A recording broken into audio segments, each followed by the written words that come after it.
Protest का मतलब होता है विरोध करना, मना करना या इनकार करना। तो इसका हमको सिनोनिम्स जानना है, मतलब इसका पर्यायवाची जानना है। तो इसका सपोर्ट मतलब तो सहायता करना होता है। फिर असिस्ट, और असिस्ट मतलब भी होता है एक तरह का मदद करना। मदद जो करता है उसको असिस्ट बोला जाता है। और डी भी होता है उसका ही ऑब्जेक्ट, फेवर मतलब पक्ष लेना या मदद करना। इसका आंसर होगा ऑब्जेक्ट, जो इसका सिनोनिम्स है। तो इसका आंसर होगा ऑब्जेक्ट। चलिए आगे बढ़ते हैं। चलिए आज का सेकंड क्वेश्चन देखते हैं। Question number second, the given sentence contain a grammatical error. Identify the segment that content you I could not take the risk of going to market. इसका मतलब जो गलत है उसको खोजने के लिए बोल रहा है। यहाँ पर कौन सा गलत है? मतलब ग्रामर रूप से कौन एक तरह का गलत वाक्य छुपा हुआ है वो वाला खोजिए। चलिए आइए देखते हैं।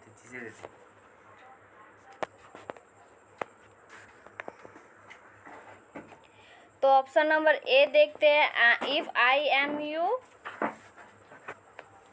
ऑप्शन नंबर बी देखते हैं, going to the market. Option number C देखते हैं, the risk of the. Sorry बच्चा लोग, इसका ऑप्शन डी लिखना हम लोग भूल गए। तो चलिए ये तीनों ऑप्शन से काम चलाते हैं। तो इसका ग्रामेटिकल एरर ये होगा, गोइंग टू मार्केट भी होता है क्योंकि बाजार जाता है। द रिस्क ऑफ दी, ये भी तो ग्रामेटिकल हो रहा है। इसका ही होगा इफ़ आई एम यू। तो इफ़ के साथ कभी आई एम यू नहीं लगता है, इसके साथ लगता है वी। इफ़ आई वेर यू होता है, इसीलिए इसका ऑप्शन नंबर ए होगा। इफ़ आई वेर यू होगा, इफ़ आई वेर यू होगा। चलिए आज का तीसरा क्वेश्चन देखते हैं। Select the most question number 3. Select the most appropriate antonyms of the given the word alike. alike मतलब पसंद ना करना, इसका मतलब उल्टा शब्द खोजना है। चलिए इसके बारे में जानते हैं। सिमिलर मतलब होता है एक जैसा। डिफरेंट मतलब होता है अंतर। सेम मतलब भी एक जैसा होता है।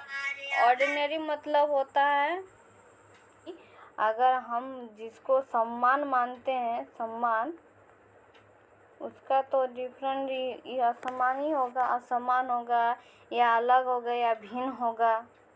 इसीलिए इसका आंसर होगा ऑप्शन नंबर बी। चलिए क्वेश्चन नंबर 4 पर देखते हैं। Select the most appropriate synonyms of the given word content. तो इसका ऑप्शन है wonderful, option B graceful, option C powerful, option D beautiful. तो पॉइंटेड होता है एक तरह का, मतलब इसका हिंदी होता है शक्तिशाली या प्रभावकारी। तो इसका पर्यायवाची मतलब सिनोनिम्स होगा, स्ट्रॉन्ग होगा, वाइगोरस होगा, इन्फ्लुएंस होगा या पावरफुल ये सब होता है। तो इसीलिए इसका आंसर होगा ऑप्शन नंबर सी, पावरफुल का भी मतलब होता है शक्तिशाली। चलिए क्वेश्चन नंबर 5 का चलिए आज का 5वां क्वेश्चन देखते हैं। Select the most appropriate synonyms of the given word frugal. Frugal का मतलब होता है अल्पव्यापी।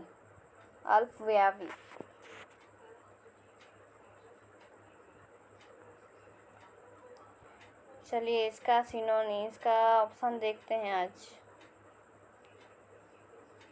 तो ऑप्शन नंबर ए है एक्यूकरली, ऑप्शन नंबर बी मैशियरली, option number C diligence. Option number D, attentiveness.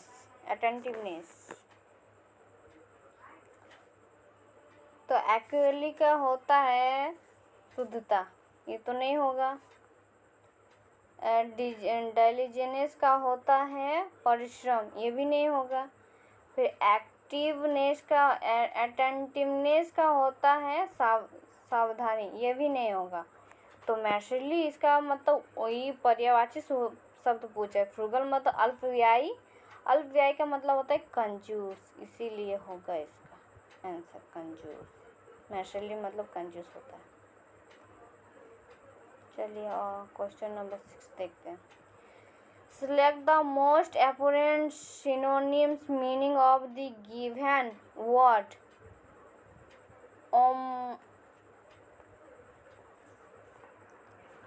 Question number 6 में ओमिनस के बारे में। ओमिनस मतलब होता है अपशगुन। चलिए इसका आज ऑप्शन देखते हैं। Option number A threatening, option number B capable, option number C promising, option number D favourable. तो इसका मतलब पर्यायवाची पूछा है अपशगुन। तो कैपेबल मतलब होता है योग्य, तो ये तो नहीं होगा, योग्य नहीं होगा। प्रॉमिसिंग मतलब होता है उत्कृष्ट, तो अपशगुन से तो उत्कृष्ट तो नहीं होगा, इसका ये नहीं होगा पर्यायवाची। फेरेबल का मतलब होता है अनुकूल, ये भी नहीं होगा। तो बचा थ्रेटनिंग का मतलब होता है भय, भय से भरा या भय सूचक। तो भय किस में होता है? जब किसी बात का अपशगुन या किसी बात का डर रहता है, इसीलिए तो भय होता है। इसीलिए इसका ऑप्शन होगा ऑप्शन नंबर ए आंसर होगा थ्रेटनिंग।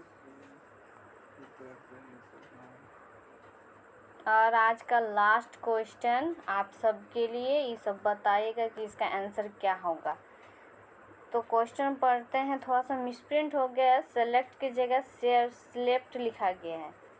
तो इसका सिलेक्ट द मोस्ट एपोरियंस antonyms meaning the given word. Clear का आपको उल्टा शब्द बताना है। तो कल के लिए आप लोग, आशा है कि आप लोग ये आंसर दोगे ज़रूर। Thank you.